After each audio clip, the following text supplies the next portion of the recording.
2026ರ FIFA ವಿಶ್ವಕಪ್ ಮಹಾಸಮರದಲ್ಲಿ Lionel Messi ನಾಯಕತ್ವದ Argentina ತಂಡವನ್ನು 1-0 ಅಂತರದ ಗೋಲಿನಿಂದ ಮಣಿಸಿದ ಸ್ಪೇನ್ ಮತ್ತೊಮ್ಮೆ ಜಾಗತಿಕ ಫುಟ್ಬಾಲ್ ಸುಲ್ತಾನನಾಗಿ ಹೊರಹೊಮ್ಮಿದೆ.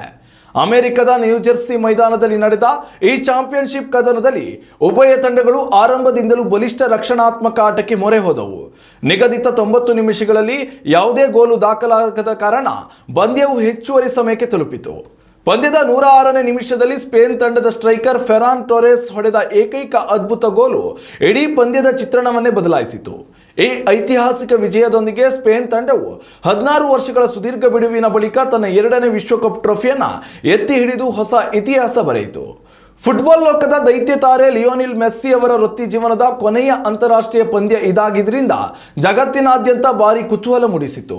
ಆದರೆ ತಮ್ಮ ವಿದಾಯದ ಪಂದ್ಯವನ್ನು ಗೆಲುವಿನೊಂದಿಗೆ ಮುಗಿಸಬೇಕೆಂಬ ಮೆಸ್ಸಿಯವರ ಬಹುದೊಡ್ಡ ಕನಸು ಭಗ್ನಗೊಂಡಿತು.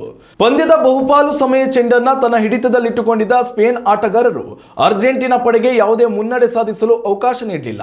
ಇದರ ನಡುವೆ ಅರ್ಜೆಂಟೀನಾದ ಪ್ರಮುಖ ಆಟಗಾರ ಎಂಜೋ ಫೆರ್ನಾಂಡಿಸ್ ಕೆಂಪು ಕಾರ್ಡ್ ಪಡೆದು ಮೈದಾನದಿಂದ ಹೊರ ನಡೆದಿದ್ದು ಆ ತಂಡಕ್ಕೆ ಚೇತರಿಸಿಕೊಳ್ಳಲಾಗದ ಪೆಟ್ಟು ನೀಡಿತು. ಕೇವಲ 10 ಆಟಗಾರರೊಂದಿಗೆ ಇಡೀ ಪಂದ್ಯವನ್ನು ಆಡಿದ ಅರ್ಜೆಂಟೀನಾ ತೀವ್ರ ಸಂಕಷ್ಟಕ್ಕೆ ಸಿಲುಕಿತು. ಮೈದಾನದಲ್ಲಿ ಕೊನೆಯ ಕ್ಷಣದವರೆಗೂ ಒಂಟಿ ಹೋರಾಟ ನಡೆಸಿದರೂ ಸ್ಪೇನ್ ತಂಡದ ಬಲಿಷ್ಠ ಡಿಫೆನ್ಸ್ ಮುರಿಯಲು ಮೆಸ್ಸಿಗೆ ಸಾಧ್ಯವಾಗಲಿಲ್ಲ. ಈ ಮೂಲಕ ಜಾಗತಿಕ ಫುಟ್ಬಾಲ್ನ ಸಾರ್ವಕಾಲಿಕ ಶ್ರೇಷ್ಠ ಆಟಗಾರ ಮೆಸ್ಸಿ ಕಣ್ಣೀರಿನೊಂದಿಗೆ ಅಂತಾರಾಷ್ಟ್ರೀಯ ಕ್ರೀಡಾಂಗಣಕ್ಕೆ ಸೋಲಿನ ವಿದಾಯ ಹೇಳುವಂತಾಯಿತು. ಉತ್ತಮ ಸಂಸ್ಕಾರಯುತ ಶಿಕ್ಷಣದೊಂದಿಗೆ VSS English medium CBSE school Udupi Muddur.